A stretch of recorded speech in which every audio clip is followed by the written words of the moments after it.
right, good evening. I call this meeting of the Bastrop Independent School District to order. Let the record show that a quorum of board members is present and that this meeting has been duly called and that a notice of this meeting has been posted in accordance with the Texas Open Meetings Act, Texas Government Code, Chapter 551. This time, if you'll please join me for the pledges and a word of prayer. I pledge allegiance to the flag of the United States of America and to the republic for which it stands, one nation, under God, indivisible, with liberty and justice for all. Texas flag. Honor the Texas flag. I pledge allegiance to thee, Texas, one state, under God, one indivisible. You please remain standing. We have Pastor Stephen Hellman from Calvary Baptist Church who will offer us an opening prayer this evening. Stephen, good to see you. Good to see you. Will you pray with me? Dear Heavenly Father, we thank you for this opportunity that we have to come together to do the business of our school district, God. And I thank you for our school board, for our administrators, for the teachers, for the support staff that sacrifice and do so much for the opportunity to educate and to lift up and to support and help our young men and young women grow into the men and women that you created them to be. And God, we acknowledge these are tough times and there are many challenges ahead, but we know that you're bigger than that. And so God, we ask for your wisdom, we ask for your guidance, and we ask for your courage to lead well. We love you and praise you and thank you in all that we do. In your name we pray. Amen. Thank you, Pastor Steve. All right, this time we'll move into our student speaker. Mr. Edwards, would you please introduce our speaker for this evening? I certainly will, and it's my pleasure to introduce our student speaker on character education trait for August, which happens to be respect. Mabel Zhu is a senior at the Colorado River Collegiate Academy. She is a leader in her class and has been the president, the vice president, and the treasurer of her student council in each of the past 3 years. She is the historian for the National Honor Society and has recently completed an internship with our school district in the communication and community relations, and she did an outstanding job, if I do say so myself. Her service on the Bastrop City Council Youth Advisory Council, as well as the Superintendent's Advisory Council, thank you again, Mabel, have provided Mabel a formative base for honing her already well-developed leadership skills and collaboration and team building. Mabel's leadership potential is unlimited. We look forward to seeing you progress, Mabel. And on top of all of this, ladies and gentlemen, Mabel also works full-time in the evenings at her parents' restaurant. So, Mabel, the floor is yours.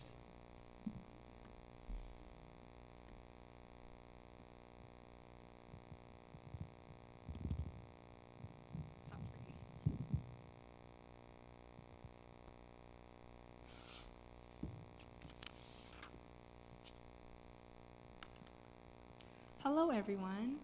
I am very honored today to speak on this month's character trait, respect. I would like to thank everyone for giving me this wonderful opportunity this afternoon. Respect. According to the Oxford Dictionary, respect is defined as the polite behavior towards or care for somebody or something. As children, many of us are taught to respect our elders, parents, teachers, traditions, school rules, people's indifferences, and their opinions. The act of respect creates a harmonious atmosphere that allows communication to flow through. One of the most common phrases we hear about respect is to treat others the way you want to be treated, which is also known as the golden rule. The quality of respect is prime because it shows that one values another as an individual and that they are considerate of the person. If you do not respect yourself, it will be very challenging for someone else to respect you. Self-respect is when a person honors their worth, takes pride in their potential, and takes good care of themselves. But self-respect also means accepting the mistakes you make, acknowledging your imperfections, and moving forward. You can envision self-respect as a type of discipline. It takes a certain amount of responsibility to be mindful and to be true to yourself. Earlier last week, I read an article by Bunty Rain, and it quoted that we need to remember that respect for ourselves guides our morals, and that we need to respect our own selves first. There are endless potentialities in each of us, hence we need to believe in our strengths. Once you learn how to respect yourself, that's when you can show others respect. There are many ways to express being respectful and representing the character trait respect, such as providing affirmation to someone when you're talking to them, and to listen completely and to value their thoughts.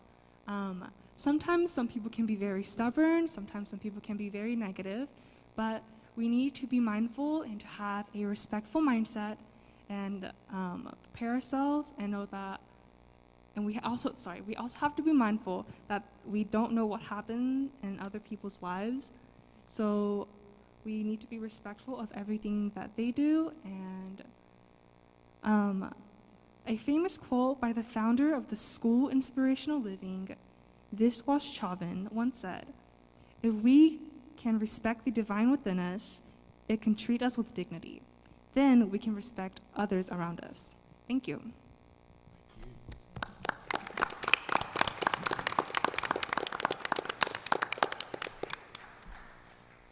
Mr. Edwards, that leads us into our spotlight speaker. Thank you very much. Each month we have the privilege and the honor to present programs at the Chamber of Commerce luncheon. And this month our spotlight speaker is Dr. Stephen Henn. And I'd like to introduce Dr. Stephen Henn. He joined Bastrop a little over a year ago, and we are so happy that he did.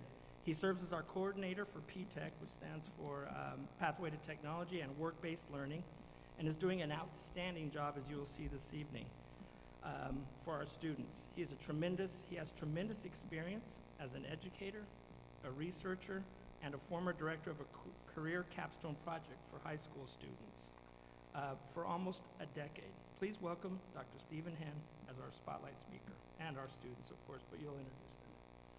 I'm delighted and honored to be with you all this evening. Thank you so much for a moment to share with you some wonderful successes we experienced over this past summer. I wanted to announce, or the topic of this evening's spotlight is our internship program that we ran over the course of the past June through August.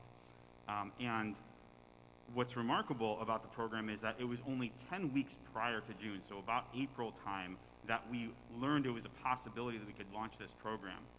And we wrote a grant to the state of Texas, and in that grant we said, how many people do we think we could get involved in under 10 weeks? And we thought 12 might be a good number of students to get involved pretty, specifically and rigorously into a quality program. What I'm excited to announce this evening is that because of the incredible community support, our Chamber of Commerce, and our lead instructor's resolve, who can't be with us this evening, we didn't just land 12 internships. We were able to partner 37 students with 23 different businesses in the Bastrop community. I'm honored to bring in front of you 2 of those students who are going to share with you their experience briefly, and then I'll come back and share a little bit more about the program. Good afternoon. My name is Brian Gonzalez. I'm currently a senior at Colorado, completely new to me. Something that offered me a challenge of learning my way around something I had never touched before. And it gave me insight into problem solving and being able to take up something new over a course period of time. Hello, as mentioned earlier, my name is Mabel Zhu, and I am a senior this year at the Colorado River Collegiate Academy. This summer, I also had another great opportunity to work as a student intern with the Bastrop ISD Communications Department.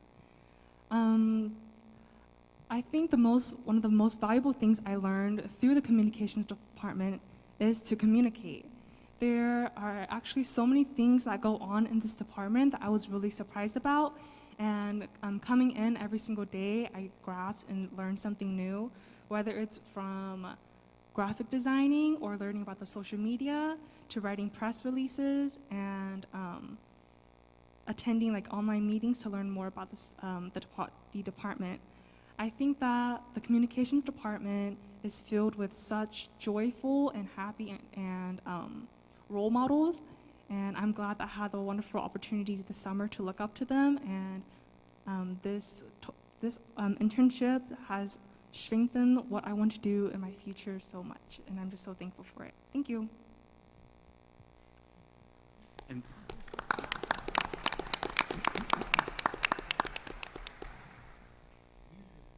examples of numerous experiences that students had throughout the summertime. Our interns experienced authentic, high-quality working environments in industries including medical, educational, public safety, financial services, municipal departments, real estate, law, food service, retail, entertainment, industrial, and construction. What a remarkable display of our community's wealth of opportunities, as well as the support they had for our students. Our student body that came to this experience was strongly diverse as well. 62% of participants were girls, which leaves 38% of boys. 51% of our students that participated were deemed economically disadvantaged. 46% of them were at-risk students. Ethnically, we had 59% of our students who were Hispanics, 24% were white, 8% black, 3% Asian, and 5% identifying as multiple ethnicities. And the representation we had in this program was from all three campuses. We're so grateful that we could reach out to such a broad swath of our student body that we could really impact so much of the community. Throughout the summertime, we had multiple reports of positive experiences and incredible gratitude from the participants and the placements who hosted this year's interns. And when we presented at the Bastrop Chamber of Commerce this August, we received 13 businesses who would like to host future BISD interns. What a testament to the quality of our students and the quality of the programming we develop here in BISD. This is just the beginning of our efforts to build lasting and meaningful relationships with local businesses for the benefit of all BISD students. Thank you all so much.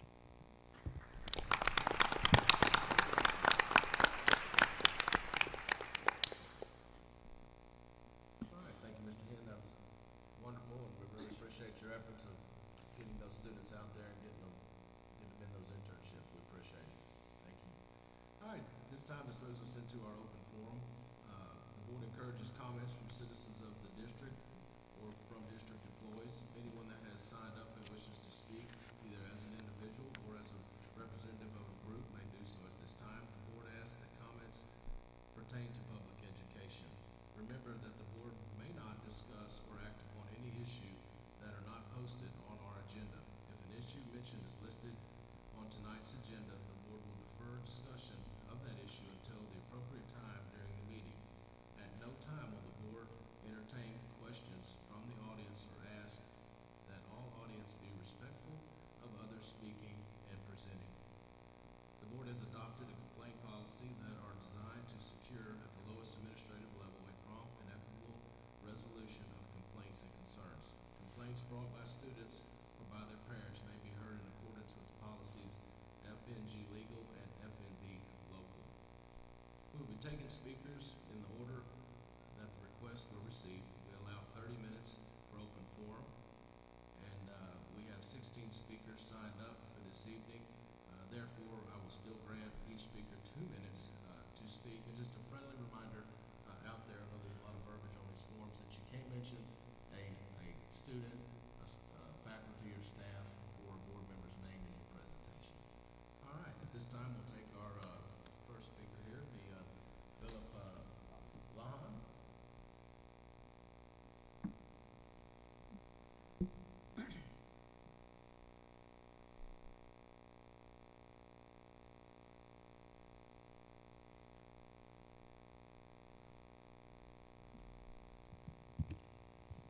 Good evening. My name is Philip Lahan, and I'm a lifetime resident here in Bastrop County, and I sat on the Construction Advisory Task Force for the 2021 May bond, and want to talk to you guys today about item C, an action item that has to do with the May 2021 bond.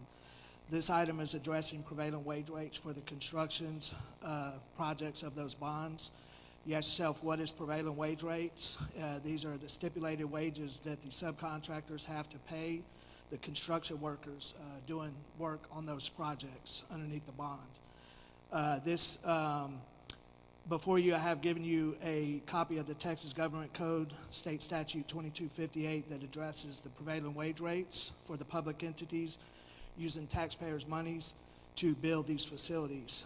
If you notice on Section 2258, Section 022A 1 and 2, it's the determination of the prevailing wage rates. There's only two options. One is you're going to conduct your own survey as a public entity within the locality of the work that's going to be done, or you adopt the Department of Labor's Davis-Bacon wages that the government code has authorized us to do as well. Tonight, I'm understanding that somebody's going to present you a survey from the Texas Workforce Commission. It has to do with some round rock work and things of that nature. It has nothing to do with Bastrop County. It's not even accepted underneath the state statute. If you read, there's only two options. So I want to make sure that I'm asking you here today to table this item so you can make a legal informative decision. Ask the legal firm for their interpretation. We need to make informative decisions to uphold the integrity of this bond. As we all know, the results of bad business and misinformation out there. So I will be here for action item C if you'd like to discuss this in more depth. Thank you. All right, at this time we'll move on to our next speaker, Mark Timberman.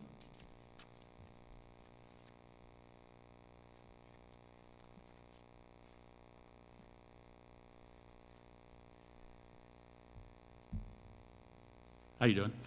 I wanted to address the issue with face masks in school, and my game plan got changed a little bit, but wanted to just bring out that a lot of 400 children have died of COVID-19, and right now almost 2,000 children are in ICU units as we speak. The Delta variant is surging in Bastrop County and Travis counties and Texas, and we need to take better care of our kids. But before I had some prepared thoughts, I found out today I have two grandsons in Bastrop County, and my one child who went to second grade today for the first time, wearing a mask as his parents wished. When he got into school, the teachers told him masks were not necessary and that you can remove them. They're second graders. They respond to people of authority, and guess what they did? They took their masks off in spite of what the parents' wishes were. All of the kids removed their masks, and are we a no-mask school district where you can't wear a mask if that's what you feel like needs to keep your kids safe? And what kind of environment are we trying to build in our schools where one group we're kind of pitting each other, one side against the other, instead of trying to combine them and work together and respect other people's wishes about masks and how to keep our children safe. And that's all I have for right now. Thank you. Thank you. All right, brings us to our next speaker, Maria Staten.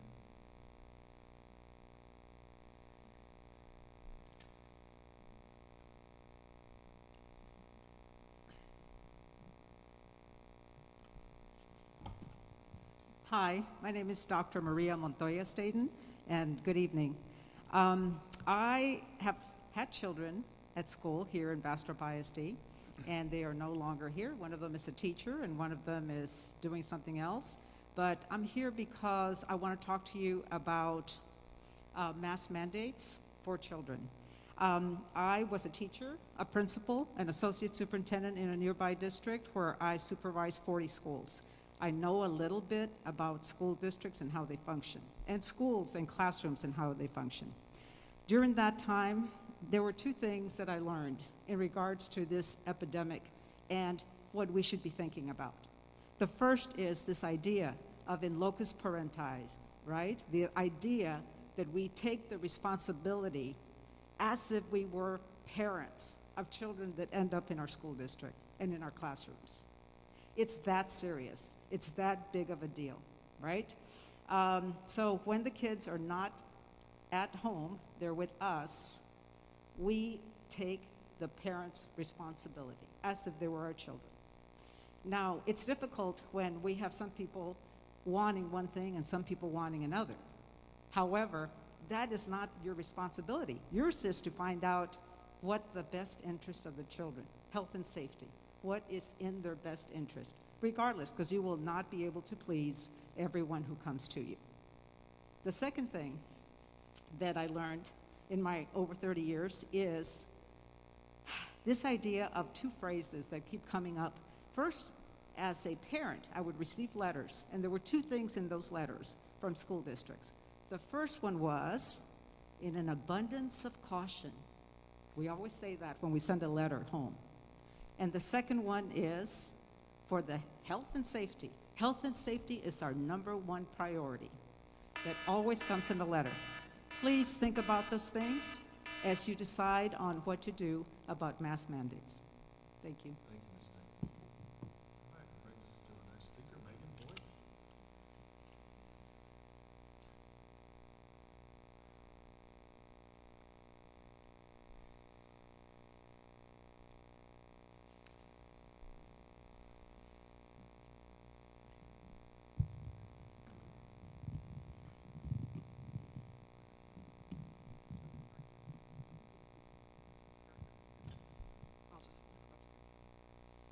All right, today was the first day of my children going back to school, as it was for many BISD kids. This first day back was very different for me as a parent from previous school years. The first day of school is normally filled with nerves and excitement for me as a parent. Today, however, I was filled with utter fear and distrust because of our district leaders and its teachers. My trust in our district leaders and teachers was shattered last year as I saw things happen in our district that shook me to my core. I saw district leaders strip me as a parent of parental rights when it came to making health and safety decisions for my children. I was forced to mask my children in order for them to receive an in-person education, which all 3 of my special education children needed. I saw a teacher try to humiliate my child for standing up and having the courage to speak in front of the school board about how masks made her feel. I saw firsthand critical race theory being taught to my children. So when I say I'm fearful to trust you as a district and teachers with my children, that's an understatement. I send my children to you for an education, not for healthcare or healthcare advice. So here's my promise to you today. My promise to my children: I will be watching. I will be involved. I will call you out when you step outside of your educational boundaries. You want parent involvement? You want parent input? Well, you have it from me. There are 3 seats on this board that are up for re-election next year. I am going to promise you that I will seek out members of this community that will have our children's best interest at heart, and we'll get back to the foundation of education. And to the second gentleman that spoke just a little while ago, he said it best. It's the parent's wish, parent's choice. The parent's choice is all I have ever wanted. Masks should always be an option, not a forced. Thank you.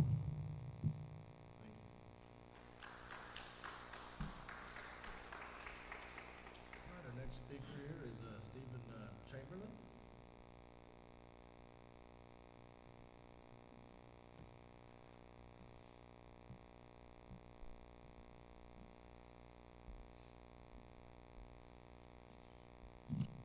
Good evening. For the record, my name is Steve Chamberlain, and I am the county chair for the Bastrop County Democrat Party. Governor Abbott has declared open season on our children, all the children of Texas. I am here representing the children of Bastrop Independent School District. I ask you to stand up for them and protect the health and safety of the children of this community. I have never before seen where anybody, much less our government, is trying to tell you to harm our children. The CDC and all qualified medical professionals have told us that masks save lives. If you are trying to make it easy by ignoring safety protocols, believe me, it will not be easier. The power and the responsibility to keep our children safe falls on your backs. Do you want to look at yourself in the mirror every day for the rest of your life, knowing that you're responsible for suffering of COVID illness from one child, from the hospitalization of one child, or even the death of a child that was a result of your decision not to mandate masks? In his address canceling school for a 3-week period, a school superintendent said this, quote, "In the end, it will be impossible to know if we overreacted or did too much, but it will be quite apparent if we underreacted or did too little," end quote. Again, I request the board to mandate masks for all students, faculty, and staff in the 2021-22 school year. Thank you.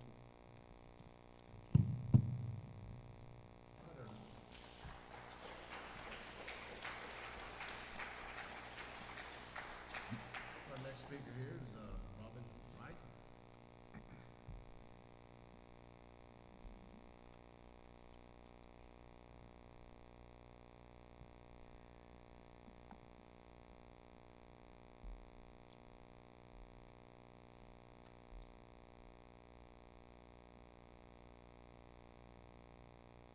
Robin, did I pronounce that right? I apologize. I got two different pronouncements. It's much easier than it looks. It's simply Rick, but they stuck an E in there to confuse everybody. I was born a Smith, so I was grateful to get something a little more interesting when I'm married. I'm here this evening to talk to you all, and I want to thank you for the opportunity to do so on this first day of school. I know you probably had a very long day.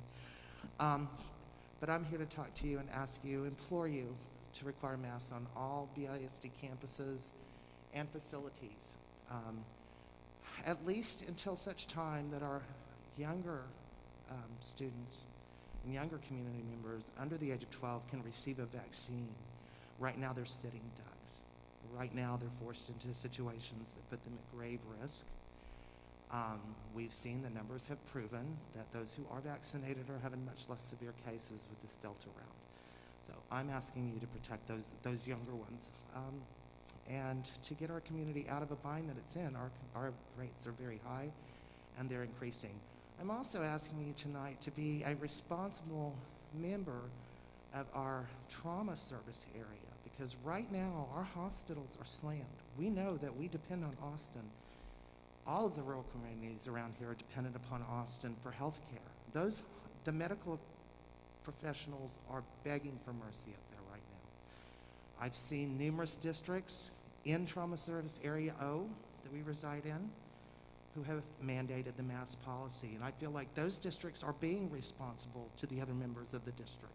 Those ICU beds up there don't just serve COVID patients, they serve car accident victims and cardiac patients and all sorts of very, very serious situations, and when those beds run out, they're out. So I'm asking you to take on a responsible position as a member of Trauma Service Area 0 or O, and to implement this mask policy until we can get our numbers under better control. I sent this to each of your emails today because I knew I'd be limited on time, and I'm not that fast of a reader. But I thank you for listening tonight. I do appreciate it, and I wish you would consider what I had to say. Thank you. Thank you, Ms. Wright.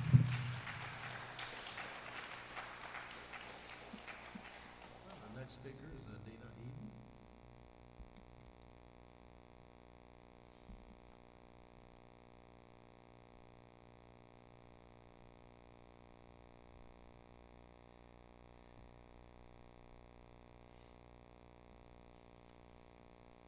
Hello, thank you for allowing me to speak today. I don't think that microphone, but it might be in front. There you go. My name is Dina Eden, and I'm here to request that the school board implement a mask mandate at Bastrop ISD schools. Elgin and Manor ISDs have just implemented mask mandates, as have many other school districts in Texas. We have 2 boys that attend Bastrop ISD schools. Both are vaccinated, and both were wearing masks at school today to protect themselves from potential COVID infection, but also to protect the unvaccinated teachers and students and their families. When our actions affect others' health and safety, we should all be responsible. My kids were wearing masks in school today because COVID cases have surpassed the count per day that we had in July 2020, when the governor initially enforced the mask mandate statewide. I don't understand why, in a similar situation, a mask mandate can't at least be implemented in schools where there's large congregations of people. The number of cases are on the rise because despite our governor stating that vaccinations are the surest way to end the pandemic and everyone knows what to do, only 43% of Bastrop County has been vaccinated. My kids are wearing masks because my 13-year-old son has a friend that lost his mother to COVID 3 months ago. And we don't want any more lives lost. We are wearing masks because hospitals are full.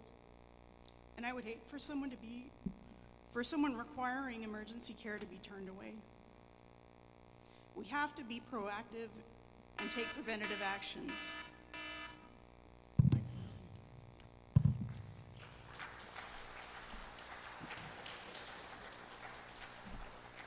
All right, our next speaker is Charles Washington Jr.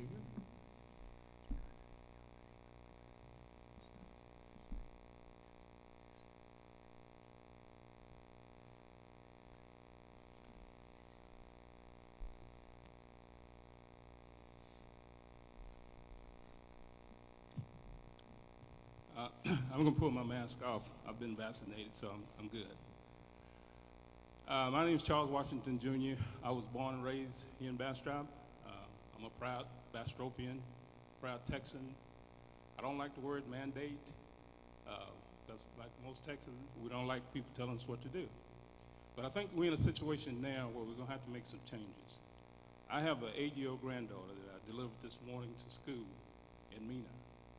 And she was asking me questions I couldn't ask. She was saying, why don't everybody have a mask, Grandpa? So those are the questions that we have to really wrestle with. Now, I understand that we all got thoughts about how this thing should go, and I know you all got tough decisions to make. But I would ask you to take a look at the fact that kids 12-year-old and less cannot get a vaccination. So they don't have a choice. They either have to come in and hope that they don't catch anything, any of the virus disease, or if they wear a mask, which has been proven by scientists and the doctors, that they got a better chance. So if we don't want to mandate, or even, I don't like the word mandate, but require people to wear a mask, at least the kids 12 years and less, let's try to, maybe time-wise, ask them or require them to wear a mask until they can be vaccinated. Those that don't want to be vaccinated, my thought there is, if you haven't been vaccinated, then you need to wear a mask. If you've been vaccinated, then maybe we don't need the mask. Now, this herd immunity thing that we talk about, I think once we get to herd immunity, maybe we can make some other decisions. But right now, the last time I checked, Bastrop County was at 47, 48%, where everybody's had the second shot. So my plea to you is, let's give it a try for the sake of the kids. Because they're innocent, they don't know. I heard a lady said that, her son was required to take his mask off and so on.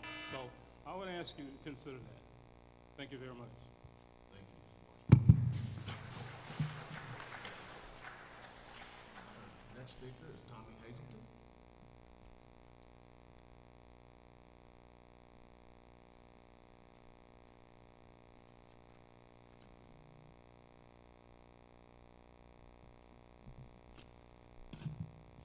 Thank you all for your service. My name's Tommy Hazelton. I have 2 boys in the school district. My oldest son started his day at Circa by throwing up in the bathroom because of his anxiety, first day nerves. How might his anxiety compare to his friend in his class who lost her father about a month ago from COVID? How might her anxiety compare to that of a young lady who doesn't want to wear a mask? They're pretty much incomparable. As you all know, Texas school board elections are nonpartisan. In fact, according to the TASB, that is because school governance is too important not to be. Our schools and our educational systems must not be influenced by the partisan politics that mar virtually every other arm of government.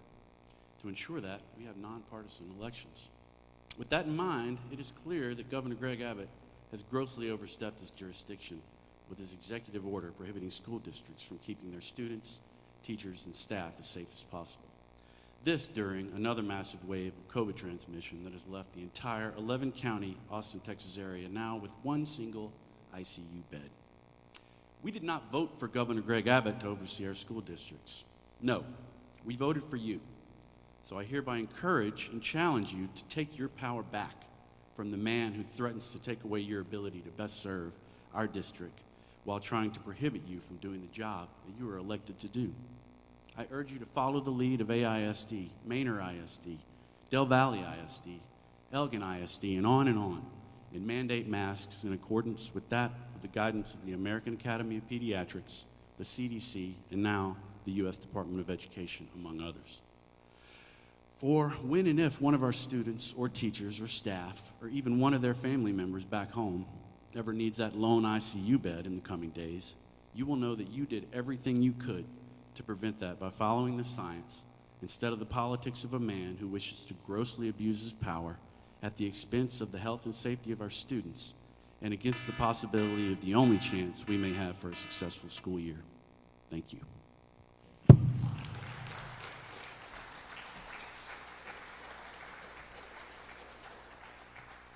right, our next speaker is Madeline Eden.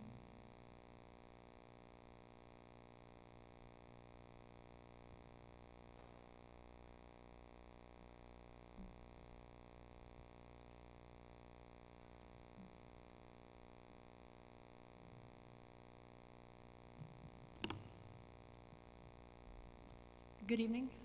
Thank you, members of the board, for your service to our children and our communities.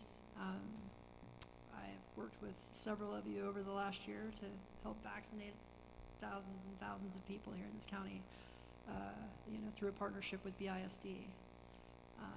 I am in favor of a mask mandate. I have two sons attending Bastrop Middle School and Bastrop High School. What I don't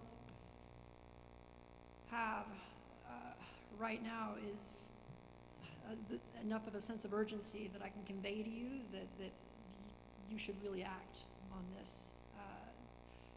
Pflugerville ISD, Austin ISD, Hayes ISD, Elgin ISD, all of these school districts have basically implemented a mask mandate, and there's a reason for it. The Delta variant is not something to screw around with. I urge you, in the past, y'all have listened to the guidance of Desmar Walks. Look to Travis County, where she's at right now. Look to what she is recommending, and please act on that. Right now, like many people have said, we have zero or very few ICU beds. I think the number might actually be 3 today. It was 1 yesterday. The test positivity rate in Bastrop County right now is almost double what it is in Travis County. Our active case count per person that lives in this county is significantly higher than Travis County. The people of Bastrop County are overrepresented in the hospitals in the Austin metro area right now. The breakthrough rates for COVID and the Delta variant are extremely high, especially with the Pfizer vaccine. Herd immunity in Bastrop County, we are going to need to vaccinate about another 20,000 people before we reach that. The pre-symptomatic transmission rate of the Delta variant is 4 days, which is significantly longer than it was for the previous variants. Thank you.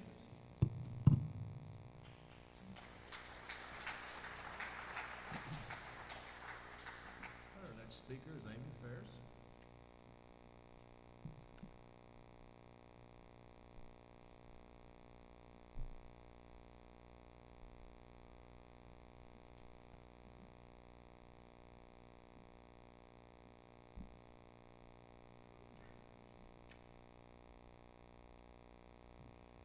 I'm Amy Ferris. I have a daughter who is 11 years old and ineligible to be vaccinated at this point. And I hate wearing this mask. I want these masks to be temporary, but I wear this mask every day because I don't want to be part of the problem of the spread of COVID. My daughter had a really, really tough year last year. She was hospitalized 3 times in a mental health institution. Couldn't go to school. But she is not in school today because we won't expose her or me. If I have an immune disease, so I am vaccinated, but I have an autoimmune disease. And if something happens to me, my child ends up in foster care. That's the truth. So you guys need to look at the bigger long-term consequences of COVID. She needs her special education. She needs to be there every day and feel safe. She went to a camp a couple weeks ago, got our first exposure, so we had to quarantine. We did that because we also have a Nana at home that we need to take care of and make sure she can survive, because she wouldn't survive a flu, let alone COVID, at her age and weakness. This is everybody's issue. I'm masking to protect you. You mask to protect me. You don't mask, you're part of the problem. And I encourage you to think very seriously about the long-term consequences for kids when they're not in school and they're not protected. Thank you. Thank you, Ms. Baker.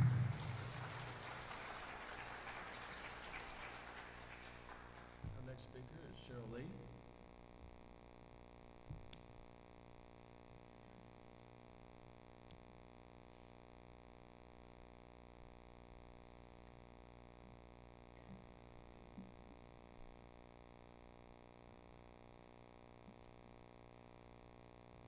Good evening. My name is Cheryl Lee, and I'm here to ask that the BISD require masks for all students and staff. Worldwide deaths right now are over 4 million. Deaths in the United States, 600,000. Texas deaths, 54,000. Bastrop County deaths, 113, with only 49% of our county vaccinated. Online sources report that August 2021 was reported to be the worst month for cases in Bastrop County. As of August 15th, we are averaging 64 cases per day, a 48% increase since August 1st. Since August 1st, there have been a reported 817 cases and 5 deaths in Bastrop County.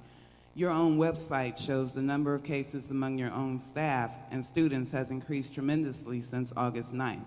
Our county is extremely high risk right now of unvaccinated people, and among those, 25% are our children. Yes, children tend to have less severe symptoms, but they can still contract the disease and spread the virus. So I'm asking you to override the mandate and require masks be worn in school, not just for their safety, but for everyone in their household and in their community. I ask you all, what is worse for our kids and our families, mask or intubation? As a school district's policy-making body, you have a duty to uphold the system of public education and ensure the health and safety of our kids. So whatever decision you make, do so knowing it will, without a doubt, have a negative impact on our entire community if you do not do something to protect our kids. Have the courage to do the right thing and protect this community and require masks for all students and staff, everyone under the umbrella of BISD. It's not about freedom and rights. It's about the public health and safety of our community. Thank you for your time. Thank you, Ms. Morris.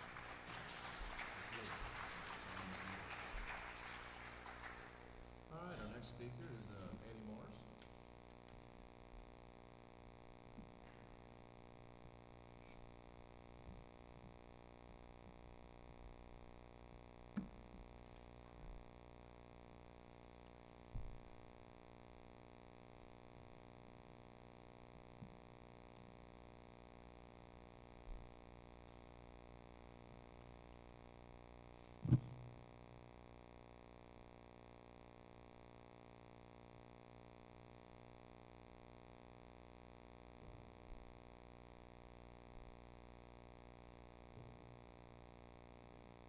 Hear me okay? Yes, ma'am. My name is Annie Mars, resident of Bastrop County. This evening you are listening to concerned citizens who are giving their reasons why they want you to mandate the wearing of masks. I would like to take a different approach for you to consider in favor of mandating masks. I have listened to the doctors of the CDC and of CIDRAP. I am 100% convinced that the wearing of masks by students, by staff, by vaccinated and unvaccinated, it is the right thing to do. It is the right thing to do. By doing the right things for students and staff, both vaccinated and unvaccinated, you are also therefore doing the right thing for the entire general population of Bastrop County. I am confident that if you will listen to that interior voice, if you listen with both your head and heart to that interior voice, you will know that the mandating of wearing masks is the right thing to do. Please, I implore you, listen to that interior voice. Do the right thing. Mandate the wearing of masks. Thank you. Thank you.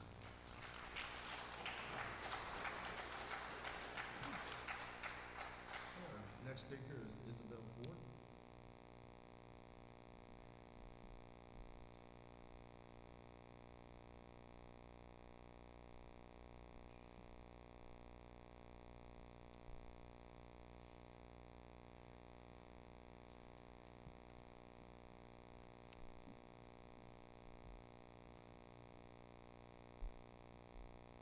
Can you hear me? Yes, ma'am.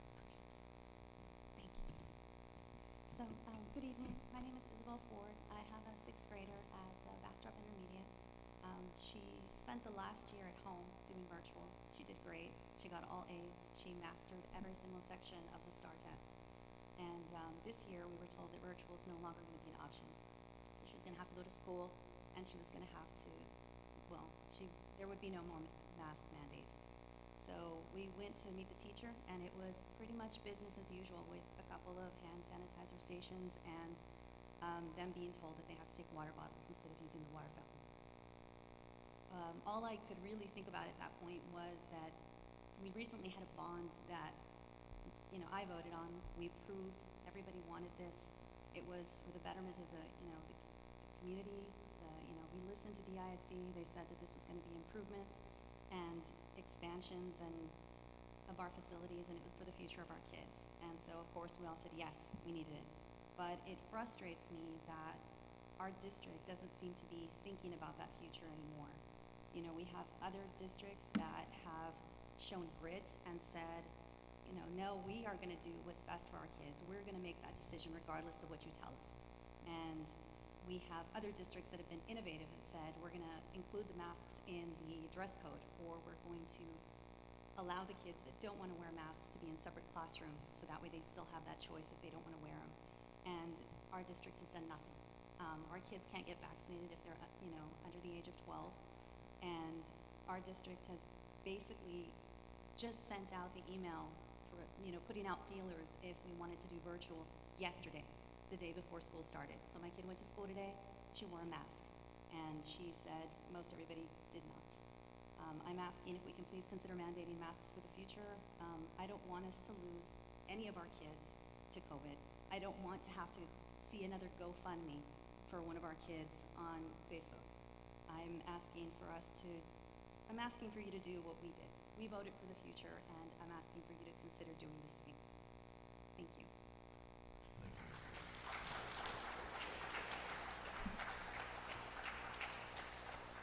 Our next speaker is Emily Etheridge.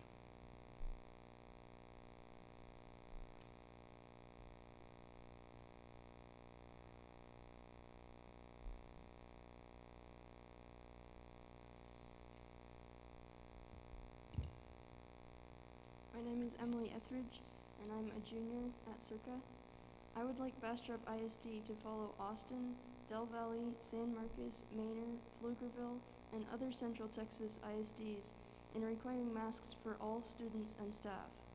The CDC strongly recommends masking for all members of communities with high transmission rates of COVID-19, and Bastrop County is currently classified in the extremely high transmission category.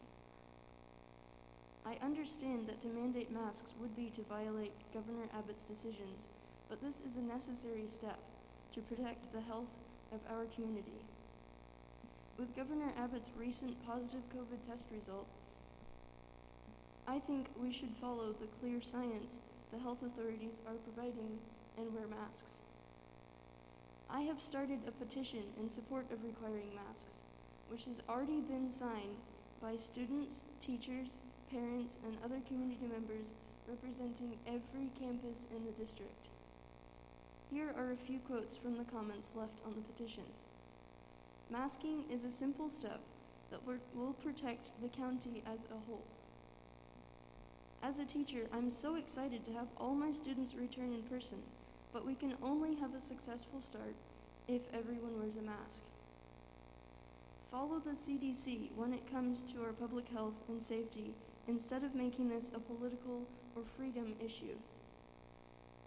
With other districts defying the governor's order, BISD does not have their hands tied. The health of all students is in the hands of the school board alone. To sign the petition, track the results, and view the rest of the comments, visit maskbisd.com. Every day without a mask requirement is a needless risk. Thank you.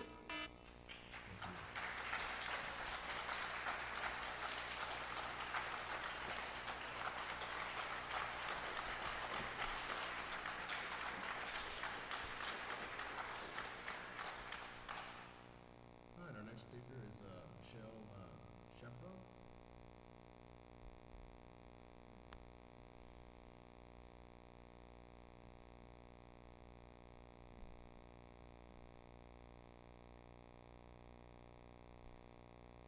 Michelle, I don't believe I said your last name wrong. That I is quite all right. apologize. You are not the first to mispronounce it. It's Michelle Sappho.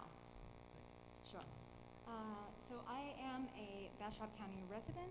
I have been an ESL teacher for 13 years, and my husband is currently studying to become a nurse. So I would like to take a more personal approach as to why we need masks in schools. We all know that kids are gross. They carry and swap germs like it's the Wild West. I remember when the flu ripped through my pre-K class a few years ago. Within a week, over half the class of 26 students and myself got sick. Even if children tend not to get as seriously sick as adults, they can be silent super spreaders, passing the virus between home and school. I also lived in Taiwan for 2 years as an ESL teacher to elementary school students. I was surprised initially how many children and adults wore masks during the winter or whenever they were sick. I especially thought it would affect my ability to teach and their ability to learn if communication might be stifled by a mask. In fact, I found myself getting physically closer to the students because I was no longer afraid one would cough directly into my face. Further, I saw that neither students nor I got as sick as in my previous experience. I can't prove that face masks directly cause this, but I know that wearing a mask won't hurt me and might certainly prevent a serious consequence. We require children to sit in car seats and to use seat belts to prevent serious injury in case of an accident. We have designated non-smoking areas to reduce the risk of secondhand smoke. We even require vaccines for students to attend public school. At this historic time, I urge you to require the use of masks in school. Thank you for your time.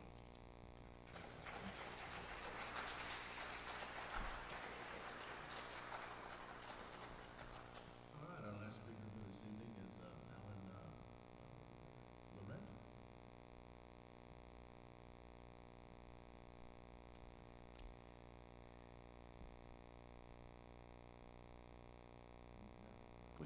I had a lot of help here. I wanted to thank the school board. I know you have to make a lot of tough decisions, and from what I hear, the pay's not so great, so it's zero. So thank you for volunteering your time. I really do appreciate it. The CDC has recommended universal indoor masking in schools. Those are the smart people. Our governor, in disagreement with those smart people, those scientists, has stated we cannot act on this recommendation. Some districts, as you know, some nearby districts, have defied this order, and the courts for now seem to back them up. I would ask, or I would recommend, if it's not already been discussed, that the board consider a certain minimum number of COVID cases or exposures that would trigger a mandatory mask wearing indoors throughout the district. Classrooms in most of our schools, if you're talking about elementary, 23 kids max, mostly, it's 23 kids. 24 add in the teacher, that's 24 people in a closed-in classroom breathing the same air. If the COVID numbers reach a certain number, the option for school districts to change the mask policy, us to change the mask policy, would be a comfort and would be appreciated. Thank you.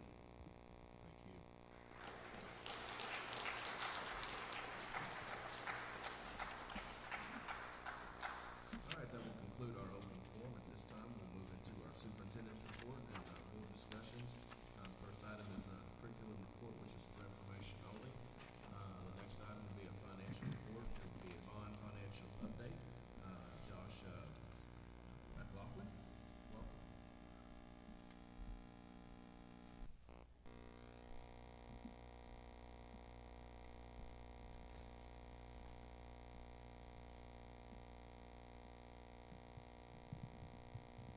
Nick, you got to raise that up for me there a little bit? No, you got it? All right. I'll do it this way. We'll do it old-fashioned. There you go. All right. Good evening. It's a pleasure to see you again. It's been a couple of months since I visited with you about the finance plan for your May bond election. I'm coming to you tonight to give you the results from the bond election.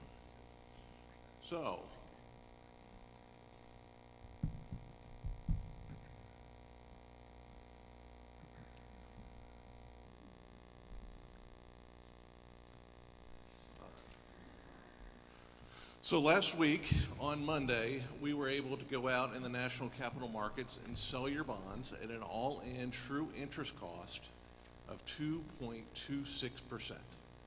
Let's say that again. We sold 30-year debt at 2.26%, which we are very pleased by. In terms of what that means to taxpayers, at the time of the election, we had assumed an interest rate of 3.5%. When we visited with the board back in June, we were thinking 2.87.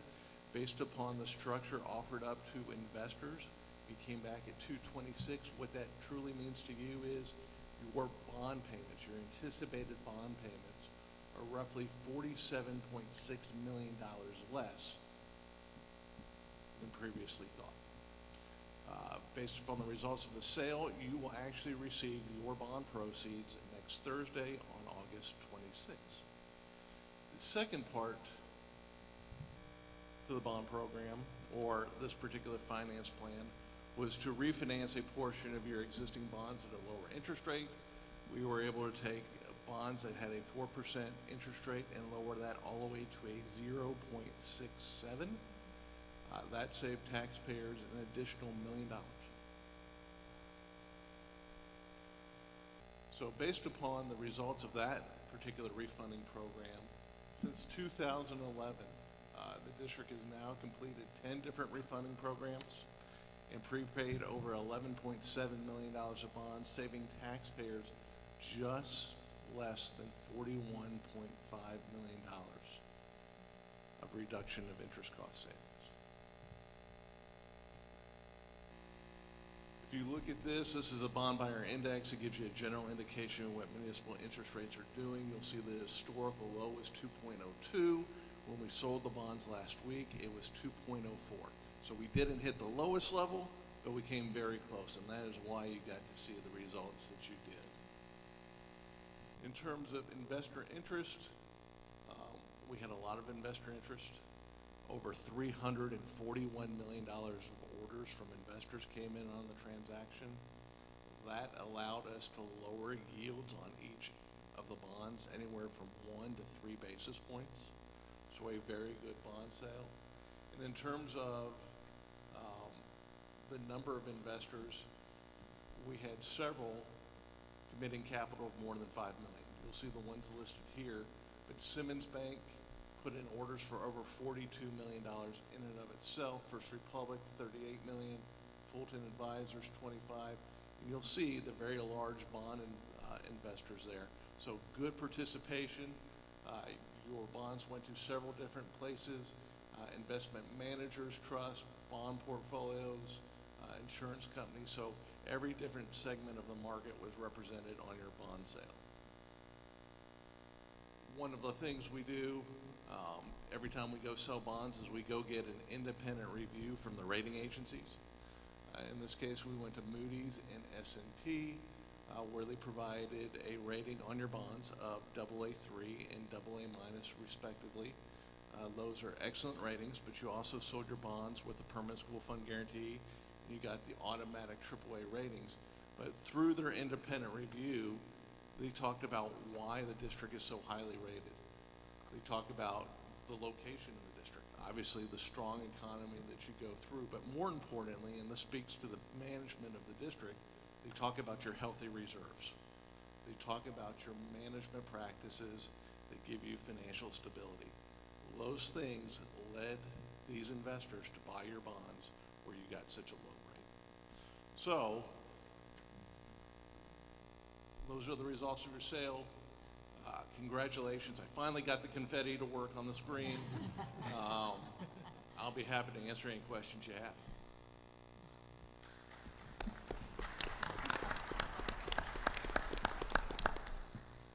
Mr. McLaughlin, we really appreciate your firm and your hard work and efforts. That's really exciting news.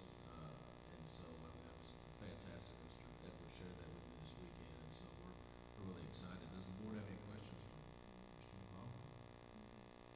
So it's two things to be excited about: bond passed and save the taxpayers some money. So thank you for your help. We appreciate your services. It's our pleasure. All right, at this time we move on to item C, which is Administrative Services and Human Resource Department report. That's for information only. And now we're going to move into our Police Department report and department update. Chief Budge.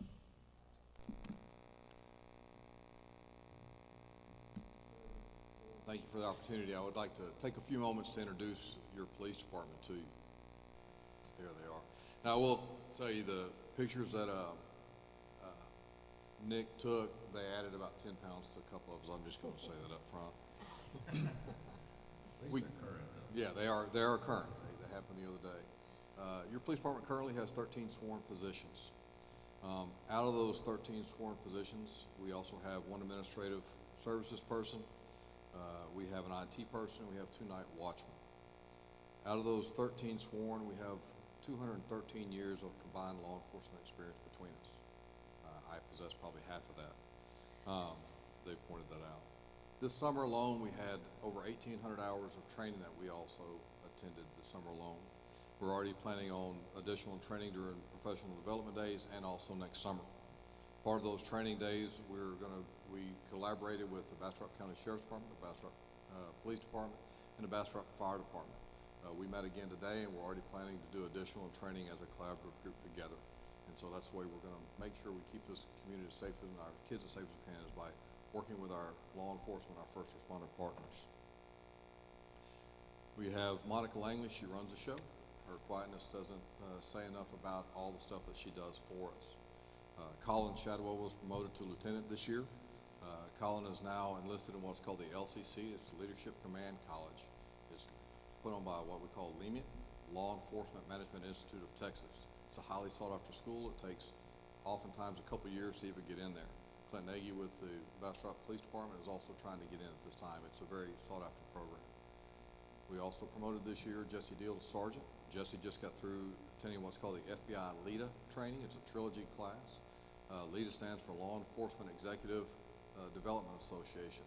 And so he was just finally able to complete that. The other officers that we have on the list is Caleb Smith. Caleb is at Bastrop High School. Caleb is also on the list right now waiting for a K-9. We have Ben Risk. Ben is also assigned to Bastrop High School. We have Officer Chelsea Deal. She also has K-9 Blanca and is attached to Cedar Creek High School. We have Matt Camarillo. He's also at Cedar Creek High School. We have Officer Lance Barner at Bastrop Middle School. We have Officer Jason Hetrick. He's at Cedar Creek Middle School. We have Officer Christina Moit. She is at Bastrop Intermediate School. She is brand new to our police department. We have Officer Brian Adams. He's also brand new to the police department. He's at Cedar Creek Intermediate School. We have Kayla Barner. She is our administrative services, kind of our lead investigator. We have Freddie Nunez, who is also attached as an investigator, but she is assigned to Red Rock Elementary. Paul Coy, he called me on as I was coming here. He wasn't able to make it tonight. It was disappointing for him, but he had some personal stuff he had to take care of. Paul, as y'all well know, has almost 30 years in this district, and he knows this place inside and out. And I cannot express how much he brings to this district. Same thing with Dwaylen. Dwaylen has stepped up to the plate as a night watchman. They know everything and anything, and people who are supposed to be in and out about. We talked about Monica, and then we have Kyle Simpson, who's over our technology. All of our officers are mental health officer certified. We have one officer that's EMT certified, and we have two that are becoming EMT certified currently. We have one that's an LVN. And so we have a vast amount of experience. Currently this week, they all are assigned to an elementary school in the morning. As we know that the first couple of days of school, all the parents want to be involved and actively there, and so it causes some traffic pattern problems. So we're there to help in the mornings. They're also back at 2:30 in the afternoon to help with those elementaries exit. And so as they leave their school, then myself and Colin and Jesse Deal will step in their absence until they can get back, so we don't leave school uncovered. Today was very busy for all of us, and it continues to be busy. I'm continuing getting text messages about things that are going on, and so we answered a lot of calls. I want to tell you, as I go around and do different things and visit with other chiefs of other areas, whether they're ISD or whether municipalities or sheriffs, and you hear different things that go on in different areas, I'm ever so grateful for y'all and to y'all. We have an unbelievably supportive board, unbelievably supportive superintendent, and a community. Just the other day, I was getting out of my car, and a lady had pulled up next to me, and if you can't see on this little pink note, it says thank you. And so she was going to leave it on my car, but she tried to really catch me real quick to make sure that she understood how I was appreciated. I attended the Corvette invasion, and if I heard it once, I heard it 500 times. Thank you for your service. That's the community in which we live in. And so we're so grateful to be a part. We're so grateful to serve this community, and we're grateful to each one of you. And so we really, really want to say thank you. Thank you for the opportunity we have to serve this district and to serve each and every one of you. Thank you.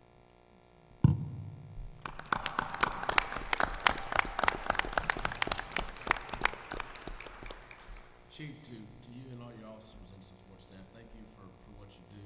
I've met a lot of you and seen a lot of you, the way you handle the students in our district and situations. And this board is 100% behind you. There's several on this board that voted to start the police department. And so we always had a goal to grow it each year, and it's really great to see the numbers that we're seeing tonight and that are presented to you. And so we're here for you, and we really appreciate what you do. So thank you.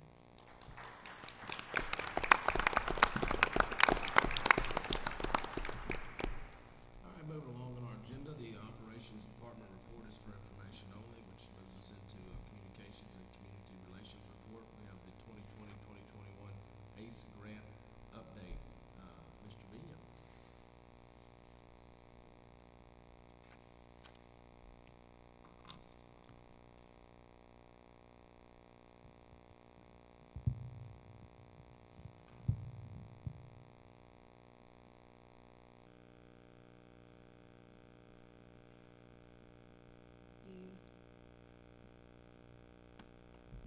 Thank you once again for the opportunity to share the good things that are happening in our ACE program. As you might recall, our ACE program is a structured after-school program designed to provide academic support, including tutorials and enrichment activities for our kids in grades K through 8 at 10 campuses, the elementary, intermediate, and middle school campuses. As we all know, last year was quite a challenging year with COVID, but I'm very proud of our ACE team in that we were able to take those challenges and turn them into opportunities. In the past, we had always had to think about ACE in terms of serving kids in person. At the beginning of last year, we discovered we weren't able to do that. That we had limitations on the number of kids that we were able to serve, staffing limitations, and so it forced us to think outside the box.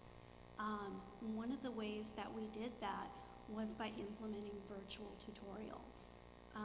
We created a schedule, recruited some teachers, and shared that schedule with principals, teachers, and parents through social media and other means, and invited all of our students in K through 8 to be part of our virtual tutorial program. And so it wasn't just ACE students, but it was any students that could log on and be part of those virtual tutorials.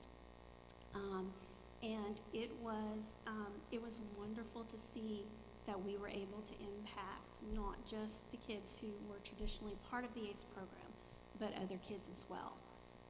One of our teachers who worked with kindergarten students, bilingual and English-speaking students, Ms. Shotwell, she noticed that the students who had been in tutoring with her virtually had made significant progress, and in fact had made considerable gains in at least 2 of the 4 language domains that she was working on. And so she actually has asked us this year, she has volunteered to be a tutor for every day that we want her. So we're definitely going to take her up on that. Another area where we expanded our program was by partnering with campus teachers at the elementary level to provide something we called Breakfast Bunch. As you know, students have the opportunity to eat breakfast in the classroom, but we found that sometimes teachers didn't have a clear idea of what else those students could be doing. And so we offered to share videos of storybooks for younger students and chapter books for older elementary students. We provided them with the read aloud videos. Our older students had quizzes that the kids could take as part of the classroom. And by being part of the Breakfast Bunch, the students were automatically considered part of ACE programming. And so we invited them to take part in our family events and also in our summer program. One of our elementary teachers, one of our elementary coordinators, Ms. Ferris at Cedar Creek Elementary, she took it a step further, and she actually would spend part of her day in the classroom with her Breakfast Bunch students, bringing them activities to go along with the readings that they had for Breakfast Bunch. And so looking ahead to this upcoming school year, we're energized and excited about the opportunities to continue some of those things that we started last year.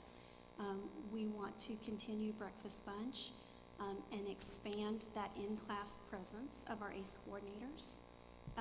We also want to make sure that we are enhancing targeted interventions for both in-person tutorials, but also our online tutorials, and continue to offer that as an option for students.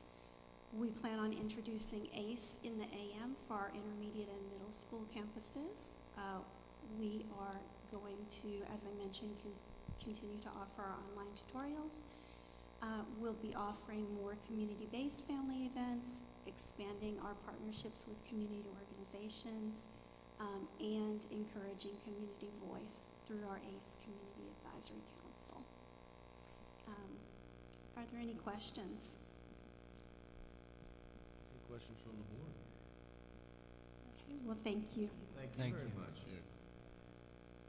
All right, this moves us into our consent agenda. Would any board member like to pull any consent agenda item for discussion? If not, I will entertain a motion to approve the consent agenda items as presented. I move to approve the consent agenda as presented. Second. And we have a second. Ashley Muchin will be abstaining from this vote. All in favor say aye. Aye. Any opposed? Motion carries. All right, this moves us into our action items here. We consider approval of resolution to BISD Student Code of Conduct. Ms. Baker.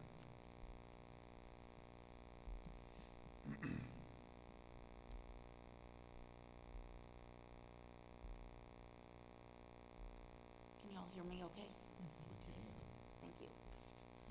Good evening, board members and Mr. Edwards. I am here tonight to present to you the proposed Student Code of Conduct for the 2021-2022 school year. Due to this being a legislative year, we do have a few changes, so I wanted to highlight some of those for you. The definition of an e-cigarette was expanded to include additional language that aligns to state law or the Texas Health and Safety Code. Basically what that means is they addressed some of the components that make up e-cigarettes, so if students are found in possession of those, we can respond accordingly.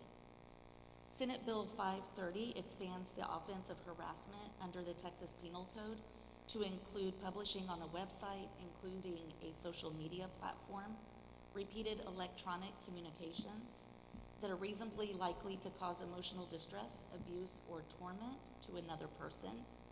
Therefore, the offense of cyberbullying has been delineated separately from the offense of bullying. And this is in recognition of the additional attention school districts are expected to pay to claims of bullying or similar offenses. With that being said, I do want to take this opportunity to talk about some of the things that Bastrop ISD has already had in play, so we're kind of one step ahead of that. So for example, last year we reconfigured or restructured our bullying procedures, and we aligned them to the Texas School Safety Model. And then we already offer mediation to our students if they're willing to participate when some sort of harm is done or when it's related to a bullying type circumstance. So for example, this last school year, we had 5 students involved in an allegation of bullying. Traditional consequences were applied to those that were found to be participating in bullying types of behavior. But what was different about last year is we were able to bring all 5 of those students together and talk about what harm was done. It allowed the victim to be able to share how they felt as being a victim of bullying, and then it also allowed the opportunity for the bully to take accountability and ownership of his or her actions.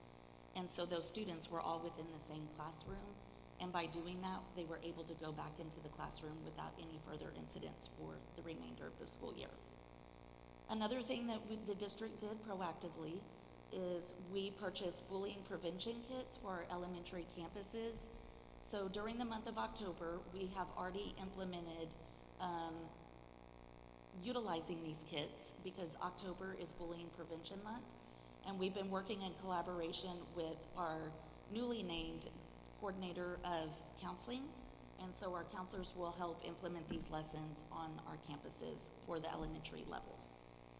And then the Student Services Department, in collaboration with CNI and specifically our digital learning team, we got together and the digital learning team did a phenomenal job in developing lesson plans that teachers can use during the first 9 days of school to address being a good digital citizen, being responsible when using electronics, and then also reviewing our expectations. So the next thing I'm going to talk about is another change is they included definitions for invasive visual recording. And basically what that is recording that is promoting intimate visual material in the list of Student Code of Conduct definitions. So if any of these types of incidents were to happen, it will allow us to define it more clearly and then be able to address it as needed. And then we also adjusted a list of mandatory DAEP offenses to only include those offenses mandated by statute, or what we refer to as Chapter 37 or Appendix E. And we moved those offenses previously included in that section for mandatory placements at DAP to the general types of prohibited conduct. And one of those offenses was harassment. So prior to this change, harassment may have been addressed by maybe a day of ISS or out of school suspension, but now the new legislation has said that is a mandatory DAEP placement. And then finally, we further defined offenses and consequences related to misconduct that might happen during remote instruction. As we know, right now, we are not a remote district, but if for some reason a student had to transition to remote learning, our Student Code of Conduct would be applied to that setting because it is a school-related activity. Are there any questions from the board or from Mr. Edwards? Ms. Baker, thanks for updating us on this. Just out of curiosity, Sure. reading through that, I know the things that the state mandates, and I know that we changed fighting years ago to principal, it was to their discretion. Okay, is there anything else in here that's to the principal's discretion? Because discipline is one of our goals. Right. So some things are laid out for us that are mandatory, and they tell us either you can be placed in DAP or possibly JJAEP, which is our boot camp.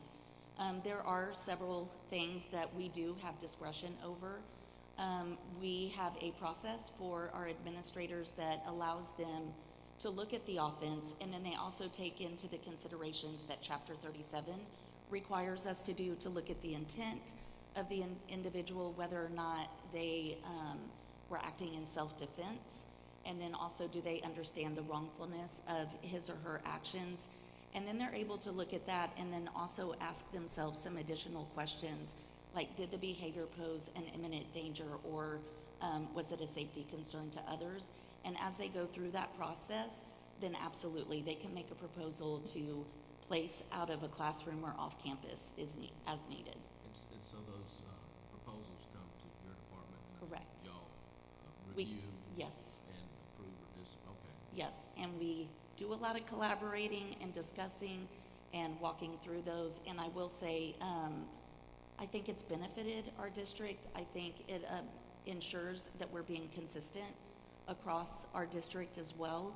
And then you mentioned fighting. Fighting is a discretionary placement at a DAP, but we do have, if there are extenuating circumstances involved within fighting, maybe it was premeditated where they said, meet me in the restroom or after school during this time.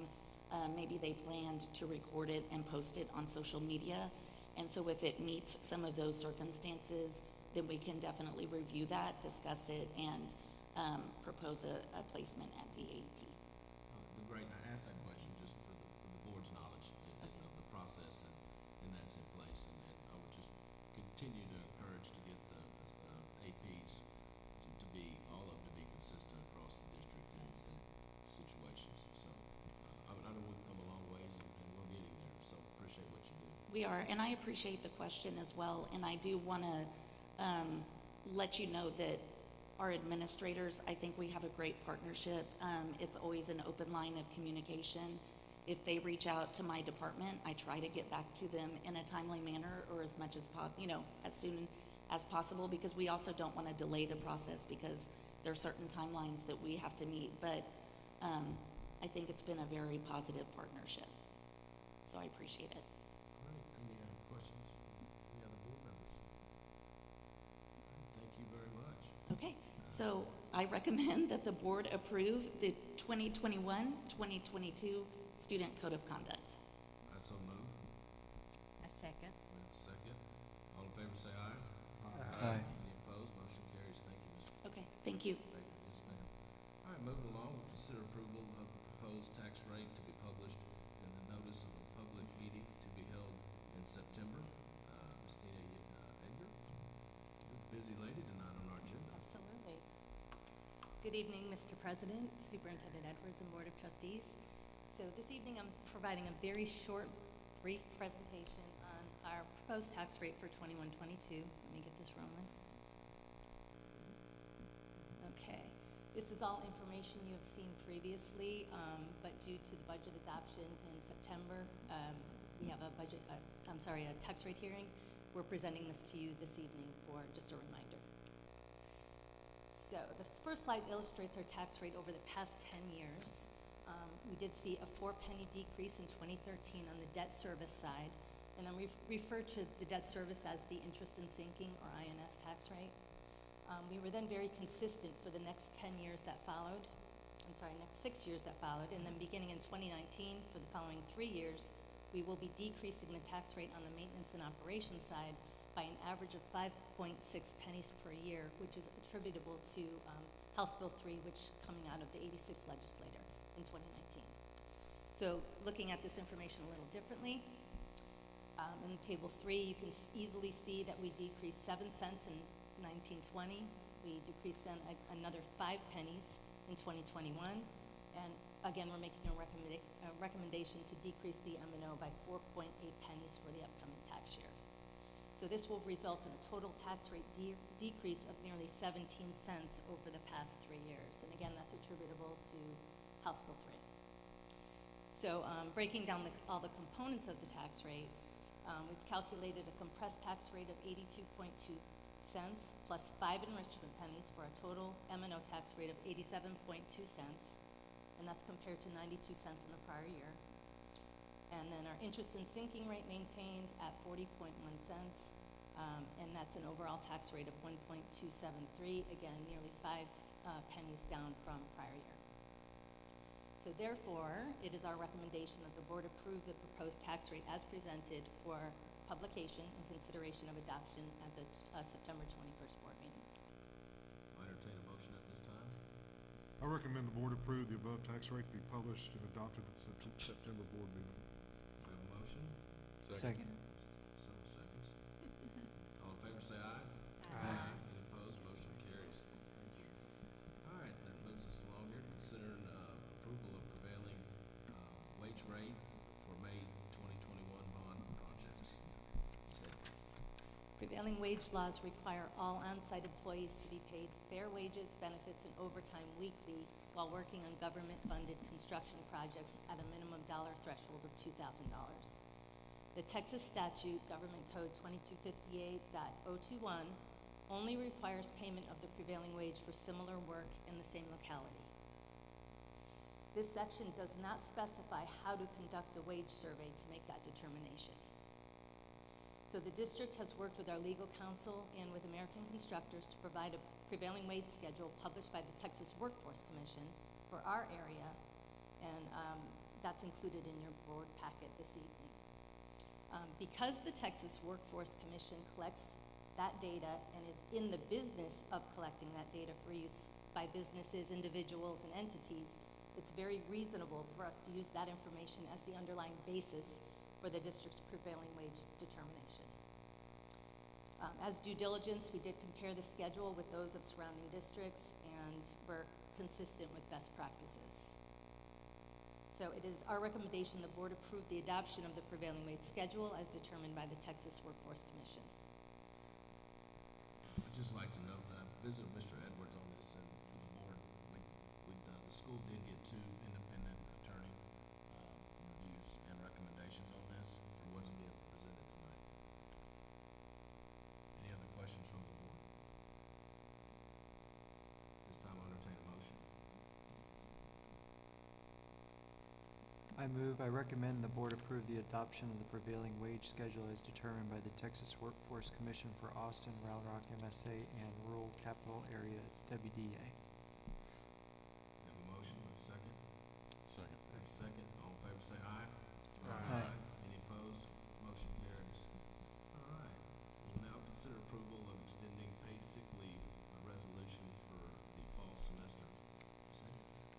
The Families First Coronavirus Response Act expired on December 31st, 2020, which provided up to 80 hours of emergency paid sick leave related to COVID-19 for qualifying reasons. On January 19th, 21, the board adopted a resolution to extend a similar provision to employees to assist during the continuation of the pandemic. This has assisted the district tremendously with retention and employee morale throughout this challenging 1.5 years. That provision recently expired on June 30th, and now with the rising surge of the Delta variant, we're bringing forward an extension of that resolution throughout the first semester, and then we'll reevaluate things at that time. So it's therefore recommended that the board approve the extended paid sick leave resolution for the fall semester as presented. I make a motion to extend paid sick leave resolution for the fall semester as presented. Second. We have a second. All in favor say aye. Aye. Opposed? Motion carries. All right. Moving along, don't leave me. Consider approval of legislative change to TASB DEC X local. Yes, DEC local addresses compensation and benefits and leaves and absences. Recent statutory changes require peace officers to be provided mental health leave and quarantine leave. These laws require a policy change for any school district with commissioned peace officers.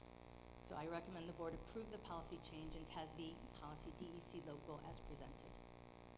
Entertain a motion at this time. I recommend the board approve the policy change in TASB policy DEC local X as presented. We have a motion. Second. We have a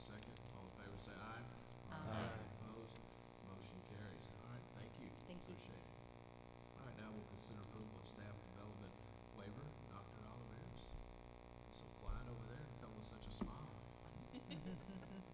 Good evening, Mr. Muchin, Mr. Edwards, and board members. Happy Tuesday. I come to you tonight to have the board consider the approval of a staff development minutes waiver. So first, a little bit of background. House Bill 2442 dictates our operational instructional minutes in the state of Texas.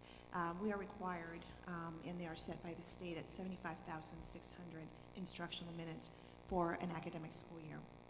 Starting with the 2018-2019 school year, the agency actually allowed for a staff development minutes waiver. That allows us to use 2,100 minutes and no more than that for professional development purposes without extending the academic school year. So in essence, these minutes count as part of your 75,600 instructional minutes. Each district has the discretion of how to apply those. For example, last year you approved this waiver, and our teachers were able to do additional preparation in what we call PLC, or Professional Learning Development Days, where they work on their lesson plans. So the main requirement of this waiver is that we not exceed 2,100 minutes. So just like last school year, we are recommending that we utilize just one day, so 450 instructional minutes for professional development of those 2,100 minutes that are allowed. In order to make this happen, we need your permission. So I'm happy to entertain any questions that you might have about the staff development professional waiver, or I can ask that you approve it. Are there any questions from Dr. Oliveris? Is this already built into the schedule? It is, yes. It's very similar. We structured our calendar very similar to what we did last year. Okay. And we had stakeholder input from parents to teachers to our committee being made up of 75% of teachers. It's a structure that works for us, and the state allows this for us to use since 2018. It's also just good to have, thinking through weather situations, other things that might come, but this does deal primarily with professional development in mind without having to extend this school year. So I think teachers feel really good about it. Our parents do as well. Any other questions from the board? All right, this time I'll entertain a motion. I recommend the board approve the staff development minutes waiver as presented. Motion? Second. Second. All in favor say aye. Aye. Any opposed? Motion carries. Thank you. Thank you, Dr. Oliveris. All right, moving along here, we'll consider approval of memorandum of understanding, including addendum between Bastrop ISD and Communities and Schools of Central Texas. Dr. Lee. Good evening. So you know, we've had a relationship with Communities and Schools the last couple of years that places a social worker on every elementary, intermediate, middle school campus and gateway. Excuse me, not middle school, elementary, intermediate, and gateway. And so this is just an extension of that relationship for the 21-22 school year to recommend we continue that partnership. And so I come before you seeking your approval for us to do that. Any questions from the board? Dr. Lee, I had a question. Is this coming from ESSER funds, or is this something that is in our regular budget? It is not coming from ESSER funds, no. Community schools is coming from them, correct? They're funding us? Well, it's a partnership. So they provide some funds and we provide some funds. That's built in the budget. All right. Entertain a motion at this time. I recommend the board approve the memorandum of understanding, including addendum between Bastrop ISD and Communities and Schools of Central Texas as presented. All right, we have a motion. I second. We have a second. All in favor say aye. Aye. Any opposed? Motion carries. All right, we'll consider approval of another memorandum of understanding between Bastrop ISD and Friends of the Children in Austin. Dr. Lee. Yeah, so this is the first time actually that we have had this MOU request arrangement. Friends of the Children is a mentoring organization, and these mentors start with a child in kindergarten, and the same mentor follows that student through their entire education career, through graduation. And so we do have a couple of students who are now in Bastrop ISD that haven't always been, and their mentors want to continue that relationship. They don't always do their mentoring inside the school system, but that is one of the places that they do mentoring, including in the home and in the community. So we would like to have this MOU in place with Friends of the Children to benefit those students who are in BISD who have had long-standing mentors. Is this outsourced in our internal mentor program, or would it be two separate? These are existing mentors from wherever they started out with that child in kindergarten. Oh, okay.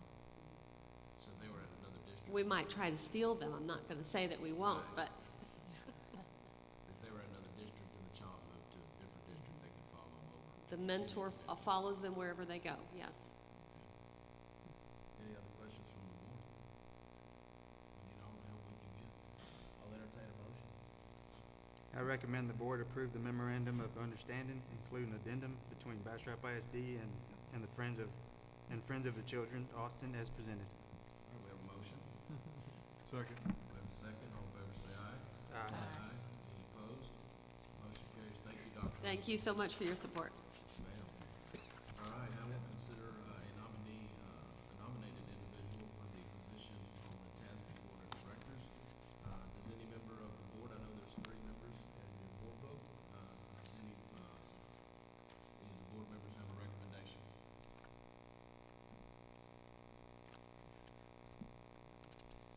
Okay. I move to endorse the candidacy of Terence Owens to the TASB Board of Directors. All right, we have a motion. Second. And a second.